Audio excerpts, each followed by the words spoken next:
بسم الله الرحمن الرحيم، الصلاة والسلام على سيدنا محمد وعلى آله وأصحابه أجمعين. أهلا بكم فيديو جديد ويوم جديد. أول مرة تشوفي قناتي متنسيش الاشتراك في القناة وتفعيل الجرس عشان يوصلك كل جديد أنا بعمله.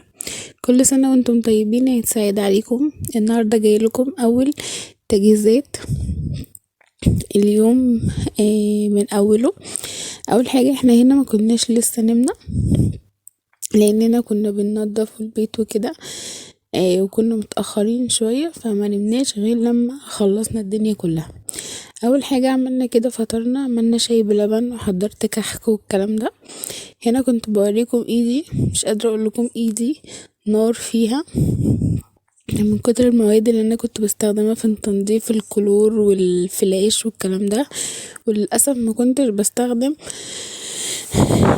ما كنتش لابسه جوانتي ولا حاجه. فانا بنصح اي حد يستخدم الفلاش او الكلور والكلام ده يكون لابس جوانتي في ايديه احسن يعني. تمام. هنا بقى كنت جايبه الترمس السريع ده. انا من بالليل نقعاه.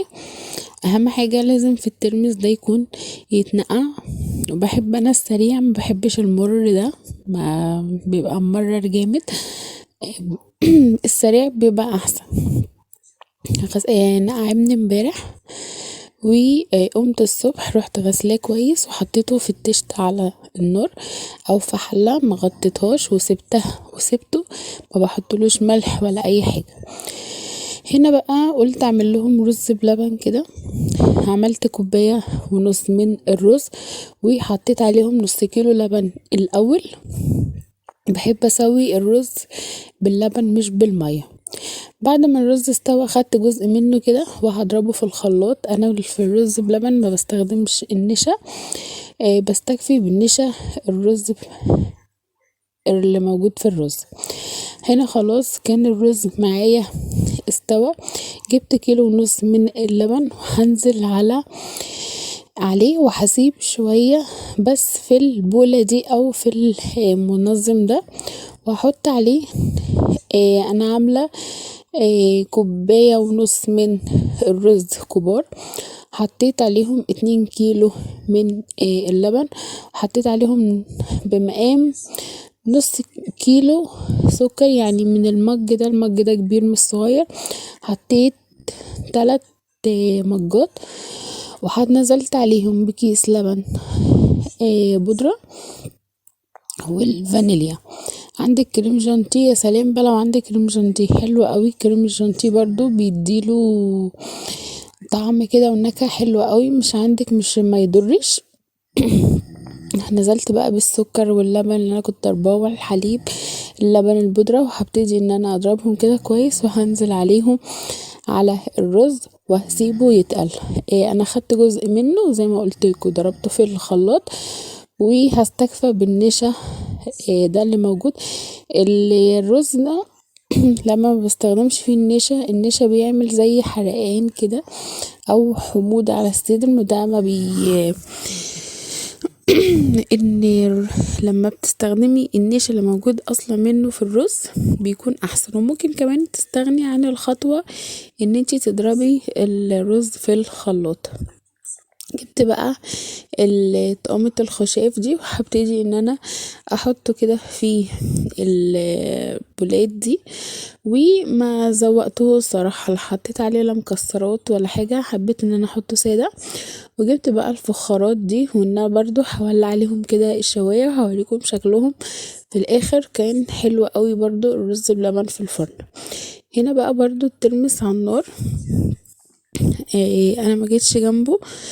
خلاص اتأكدت ان الترمس استوى. هنزل المية اللي هو اتسلق فيها وفضيته في الطبق ده، وحطيت عليه مية ساقعة، وهبتدي ان انا برضو اشطفه كويس. وهحط عليه مية. دول نص كيلو ترمس. النص كيلو ترمس بياخد 3 معالق من الملح. ال3 معالق من الملح دول حلوين جدا، كبار. يعني كفيل ان هو الترمس لا يكون حادق قوي ولا يكون عادب، لا بيكون مظبوط بجد، بيبقى تحفة. حطيت 3 معالق كبار اهو، وهبتدي ان انا اقلبهم كده لغاية لما الملح يدوب. بعد كده بقى هسيبه يا دوبك، احنا نمنا ساعتين قمنا لقينا الترمس الحدوقية بتاعته حلوة قوي. طبعا بقى لما بيتقدم ممكن ليمون شوية شطة زي ما انت عايزة تاكليه كده، بس برضو حلو قوي. برضو الترمس والحاجات دي من علامات العيد وكده. هنا بقى جينا نحضر الغدا سوا مع بعض. قليت بطاطس، وكنت في الوقت ده حاطه صلصة مكرونة على النار، وكنت سلقة المكرونة.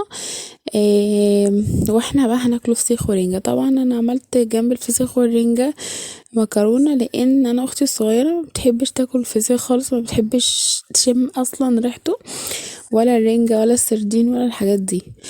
ف عملت لها كده شوية مكرونة على جنب، وبرضو قلت اللي يجوع بالليل يكون في مكرونة في البيت، حاجة يعني ايه ياكلوها احسن.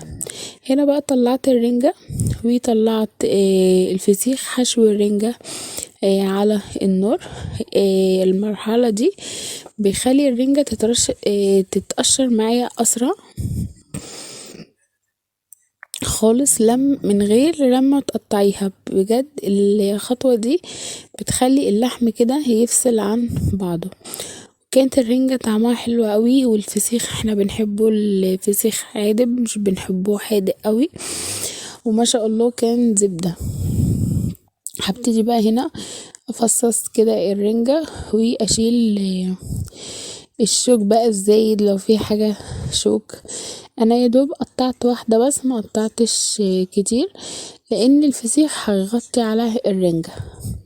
خلاص كده قطعتها، وكنت بشيل بس الشوك الرفيع ده. وطلعت البطروخ كمان في طبق لوحده، وقلت اللي عايز بقى ياخد البطروخ لوحده كده ياكل، مش عاوز خلاص. هنا بقى طلعت الفسيخ ده غسلته كويس.